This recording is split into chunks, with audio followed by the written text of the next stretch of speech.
I'm going to give you a tour of the After Effects workspace, also known as the user interface. To follow along, go to the Working Files folder, open it up, open up the After Effects Projects folder, and then double-click on 0203 Workspace. This project has a number of comps in it. I wanted to populate it with assets and comps just to give you kind of a realistic feel as we tour this workspace. The first thing I want you to do is to make sure we're on the same page, and to do that I want you to go to the Workspace drop-down list here at the top, click on the drop-down list, and either click on Standard, or if it's already selected like this, click on Reset Standard, and then click OK. That way we're working with the same workspace. Now, if you've worked with other Adobe video or audio applications, this workspace is going to look awfully darn familiar. That's because Adobe has made workspaces in its video and audio products such as Premiere Pro, Encore, Audition, and After Effects. It's made those workspaces consistent and customizable. That means when you go from one of those audio or video applications to another, it's going to look familiar. It's going to look comfortable. You're going to be able to make the change without too much trouble. There'll be differences, of course, but in general, the way the workspace works will be the same. Now, the workspace is organized into panels, panel groups, and frames. So each of these little guys here is considered a panel all the way around the workspace here. These are all panels. You can see they're panels by these little tabs here, and when you click on one, you get this little yellow or orange border around it saying that's the currently active one. Down here is the timeline panel. You click on that, you have 5 comps residing inside this timeline panel, so that makes this a panel group. Wherever you got panels or groups, then they reside inside a frame, which is not really identified. You don't see a border around it, but this is considered a frame. Frame is a term that isn't used all that often inside Adobe anymore, but basically this little area in which a panel resides is considered a frame. There are 2 types of panels. I'll show you that by going to the Window menu and clicking on that. These are the panels. There are standard panels here from A to W, and then there are viewers. These are the 5 viewers: the composition panel, effect controls, flowchart, footage, and layer. Then there are a couple of other standard panels down here which are not in this alphabetical listing, which can get a little confusing. There's the project panel and the render queue, and then all these comps which have the word timeline in front of them, so it can be a little bit confusing. There isn't a timeline panel here by itself. There's always timeline with this colon next to the comp name there, and there are 5 comps that are currently inside the timeline. Now the check marks mean that this panel is forward. That means it's the currently visible panel. If there is no check mark, it doesn't mean the panel is not present in the interface. It just means that it's not forward. So for example, I'll close this menu up for a moment, and I'll change this from the 3D camera tracking comp to the masks comp. Go back to the window menu, and you'll see now that the check mark is next to the masks comp.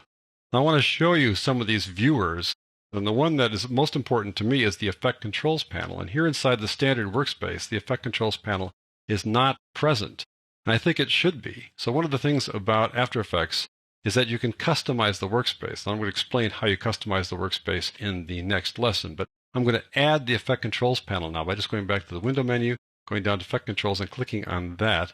Not only will that add that to this panel group here, it puts it front and center. And if I want to see an effect inside the Effect Controls panel, I need to highlight a layer that has an effect in it. So I'm going to go to the 3D camera tracking thing here and click on Buildings, and that has an effect in it. There you see the effect inside the Effect Controls panel. Now that I've added the Effect Controls panel, though, when I close this down and reopen it, it will be here whether I save this as a customized workspace or not. After Effects remembers whatever your last layout was, and so when you come back here, this Effect Controls panel will be available rather than when you open up the standard workspace and it goes away. I also want to take a look at some of the other viewers, the footage and the layer viewers. To see the footage viewer, I could go back to Window and click on this and click on Footage, but there's nothing in the footage viewer. It would just be blank. So I'd rather open it another way. I'm going to go down here and look at a clip here, let's say the Vineyard clip. I'm going to double click on that here inside the project panel. When I do that, it opens up the footage viewer. It lets me see assets that are inside the project panel. I can open them up here. I can scroll through them or scrub through them like that. And this is a way to preview things. You notice there's a little window up here. It looks like you can play it here, but this shows you a thumbnail. It doesn't show you the actual video. Over here, you can see the video inside the footage panel. And sometimes it's confusing when you go from the footage panel to the composition panel. You're not really sure. Am I in the footage panel or am I in the composition panel? But the footage panel has this little timeline down here, so that's kind of your clue that you're not in the composition panel now. You're looking at the footage panel instead. The other viewer that's used pretty often is the layer viewer, and you access that from a layer. So I'm going to go back over here to the masks. I want to open up the tennis background clip. Now, if I opened it up over here inside the project panel, it would open up inside the footage viewer or the footage panel. But I want to view it here inside the layer panel. So I double click on it, and now it opens up inside the layer panel. This is even more confusing, I think. Here you got layer looking exactly like composition, right? So how do you know, again, which is different? Well, the composition never has a timeline on the bottom of it. The layer panel does. And you use the layer panel only under a few instances. The most common use is when you use the paint tool. So let's say you have a paint tool over here, and you can paint on the layer panel.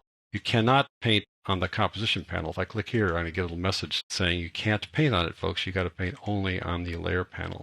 Just so you know, that's one reason why you use the layer panel. And there are a few other reasons as well. So those are the viewers. Now, you don't have to have all these guys open. I'm going to close them by clicking on this one here and clicking on this little X. And that closes that comp. If I want to reopen that comp, I can go back to it over here, the 3D camera text layer, and double click on it, and it opens it back up.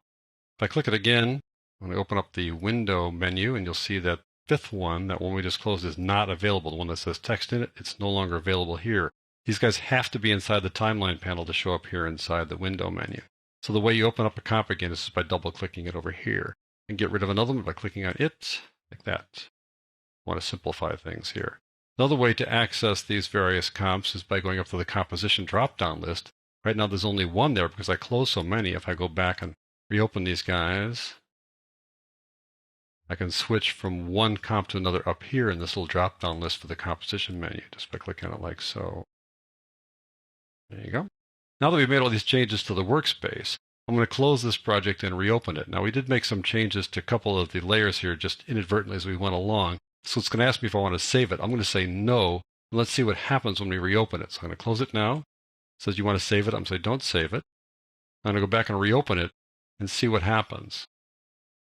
And it comes back and now has those panels up here, but nothing's inside them. It doesn't remember what was inside them, but it does remember that you did have these panels open. Also, the Effect Controls panel is now open here as well, despite the fact that there's currently nothing inside there. So if I now go back to the standard workspace, if I go here, standard, reset standard, it's going to get rid of these two and get rid of the Effect Controls panel and go back to the standard workspace, like so. We say yes, and now we're back. And the Effect Controls panel and the two other viewers here are no longer inside the workspace. So that is how you can work with panels inside this workspace. I'm going to explain how you customize the workspace in the next lesson.